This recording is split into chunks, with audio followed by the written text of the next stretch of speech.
I don't think that we have ever seen such a trend in the history of gaming, where the market just cannot keep up with the demand for this hot new genre, partly because the holy grail of this genre is hard to pin down, and partly because for the first time ever, we actually saw it coming. This is of course due to how radically it deviates from everything traditional game design tells us. Players are more than ever looking to be truly tested as a gamer. This could even be seen as a start of a new era in gaming altogether. Someday we might become so accustomed to these fundamental game design principles that basic movement tutorials can become a thing of the past, similar to the way that film was one day able to present stories beyond the tropes that people understood. I can definitely relate these ideas to my experience with Tarkov, as someone who had grown tired of the same formula and looking for something different. Tarkov came to me at the perfect time. The hugeness of the game was what struck me the most. Even the most fundamental mechanics like health and healing was both a learning curve and a long-term problem to be solved, as I would need to discover and stockpile supplies for every situation. The maps felt massive, as every inch explored was tense and dangerous, never knowing where you might run into someone. Even weapon builds and loadouts felt like a constant give and take as you consider price to performance and availability, only to find out that your favorite plate carrier is temporarily sold out, forcing you to think on your feet and adapt. For all its faults, I think this mentality is why Tarkov still feels wholly different from any other gaming experience, because in almost every attempt to simplify the formula and streamline the learning curve, some of that magic is inevitably lost, with DMZ being the perfect example of simplicity to a fault. Because while combat was a massive upgrade in quality and consistency, the systems surrounding it left so much to be desired as to make it almost entirely superfluous, to the point where me and my friend would get excited when we die, as once you get to the top, there was nothing else to fight for. No risk, no tension, no danger. This isn't to say that Tarkov is perfect, or that its obtuse nature or complete lack of directional guidance is somehow a virtue. Having to go to the wiki to find out where you can even extract is unacceptable. Having in-game equipment stats be at best misleading and at worst completely false, if they're listed in the game at all, is not hardcore, it's unreasonable. And despite years of development, the game continues to trip and fall with every update. These are just some of the reasons why everyone is desperate for a more polished and playable version of the extraction shooter to come to market. And so far, no one has been able to crack the code recreating the same magnetic formula as Tarkov. DMZ has no progression, no risk or reward, and the cycle, while it does a lot to refine the concept, lacks the sense of danger and tension that the other games in the genre have. Approachable, but not endlessly replayable.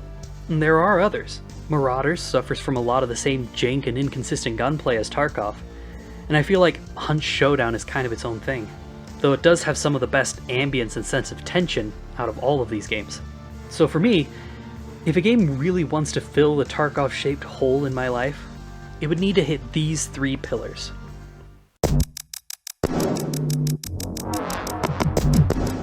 The game needs to feel foreboding and dangerous, and it can't just show its hand right at the start. While detailed minimaps are convenient, it severely reduces how long the world can feel new. Compass bearings and basic directions are all we need.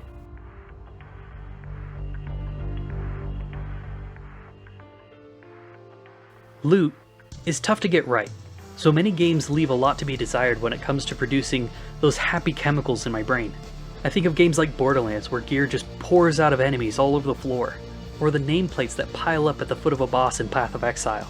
This is in contrast to the single highlight on the ground in games like The Division and Outriders. Suddenly loot feels immaterial and detached from the world, just a list of stats rather than a physical piece of gear. What Tarkov did was even more genius. Having the mass of an item be represented in your inventory not only made them feel more real, but added a cost that you had to weigh against its value. Do I want one cool gun, or 10 small items? And for all its clunkiness, it added depth and skill to looting, which is a feat all its own. That's why I think it's important, and should be strongly considered by any new entry in the genre, because it feels like this is always the first thing to go when games try to simplify looting. The last pillar is combat. And this is tricky. Tarkov definitely has something here, but I think it's safe to say that they don't have it entirely solved. I think their biggest victory by far is their health and meds system. Anytime you get shot, there's a chance that you could bleed, break a bone, or worse, completely black out the limb. This can drastically hinder your ability to fight, and you need to have the right equipment to fix each of these problems. This serves two purposes. One, it makes it so that healing leaves you very vulnerable, so you need to make a tactical decision whether it's a good time to heal or not.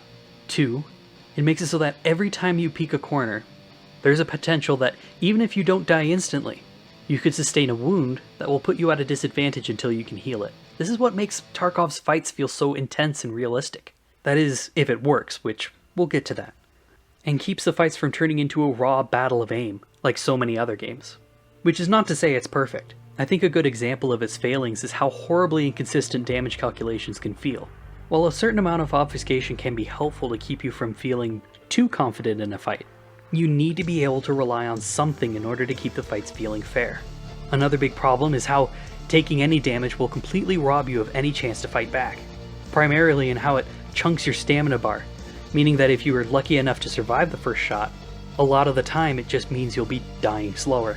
I'm a firm believer in mobility meta, and that extends to slower tactical games like Tarkov as well. The option to fall back, flank, and re-engage in a fight adds so much more depth to combat, and my personal favorite, making fights last longer. There is so much more to talk about in regards to a good combat system for extraction shooters, but there is one more thing that I think deserves more attention: the weapons. Having a solid and varied arsenal of distinctive weapons is too often seen as optional. This is bad thinking. The extraction shooter is literally a subgenre of the looter shooter. Loot is the driving force that makes you excited to run raid after raid. The excitement of what you might find in the next chest. And only having a bare bones list of forgettable generic weapons is a big mistake in my opinion. These weapons represent the loot that you will be interacting with the most. No matter how technically valuable a SOP-mod M4 is on the open market, I will always be excited to find one. It also adds a form of player expression to the game. Exclusively running the STM9 while selling all the meta guns I found in order to fuel my addiction to this gun made me feel alive. More seriously, the constant balance of price to performance with multiple options that offer different advantages at different prices all to do the same job is what kept me thinking about Tarkov at all hours of the day, even while I wasn't playing. And while this extends to every piece of kit, by far the most important, most expensive, and the most personal decision was in your choice of weapon and how you built it. Which is why it breaks my heart to see the Cycle Frontier offer almost none of that, leaving you to shoot generic-looking bugs with generic-looking weapons in the hope that you can buy another generic-looking weapon.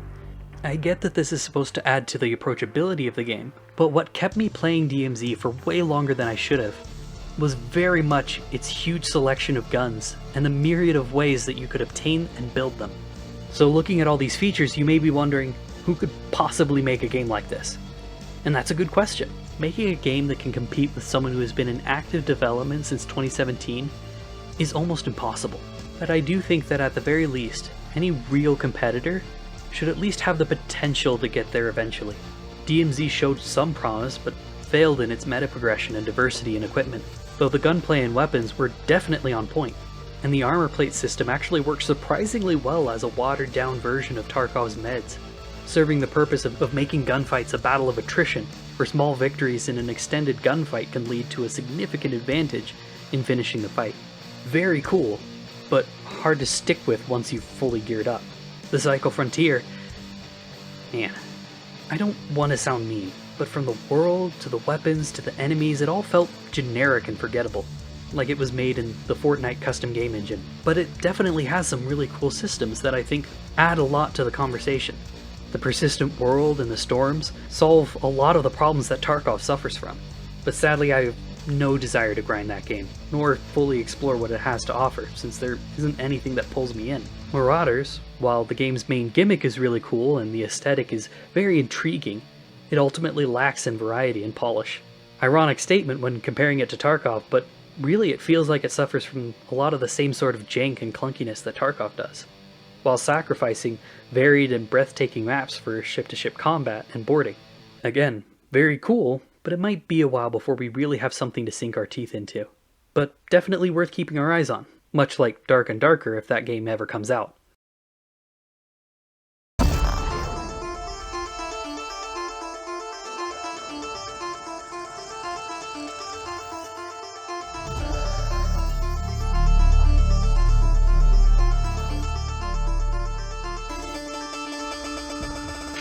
Right from the get-go, Marathon grips you with its stylistic visuals and gorgeous sound, hinting at a subdued and tragic world.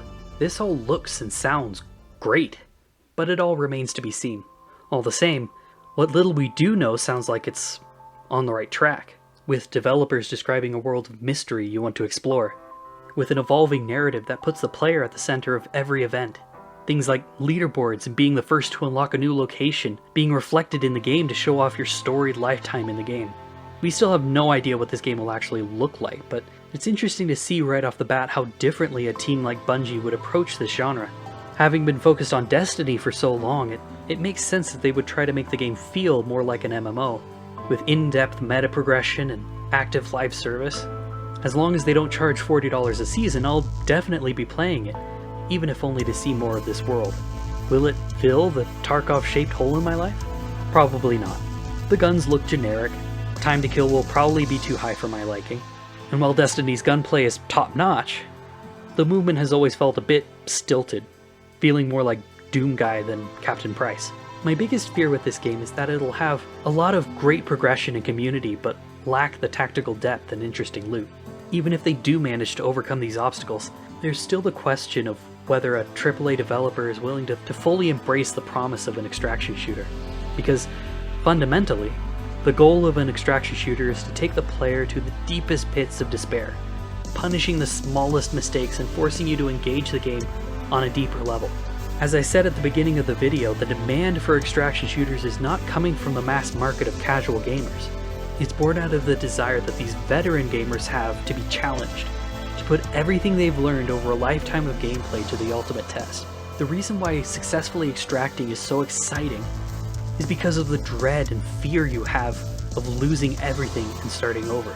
This is why I think that any attempt at this formula from a AAA developer is going to come out shallow and unrewarding, because the last thing a company of that size wants to do is torment its players, especially from a first-party release. I would love to be able to be hopeful for this genre, but the reality is that there will need to be a fundamental shift in how games are made before we really start to see high-stakes gaming become mainstream. I like to compare it to the film industry in the early years, where the tropes and cliches that we know all too well today were still novel and exciting. It was many years before directors and writers were willing to change the game and challenge their viewers that we really started to make headway in the art form. It wasn't until the audience was properly educated and ready for something new that they were able to be well received. We live in a time where video games are reaching their next big evolution. Like the time when video games went from a medium where story was a nice to have, to where story is the key metric for a game's success. How long will it be before we no longer need to tell players how to jump or crouch at the start of every game? When will the industry truly be ready to create a curated experience that challenges you and your expectations of what games are meant to be? While there are plenty of examples of these sorts of projects starting to pop up, I feel like we have a long way to go before games like Escape from Tarkov is palatable to a mainstream audience. So no, I don't think extraction shooters are the next big thing. At least, not yet.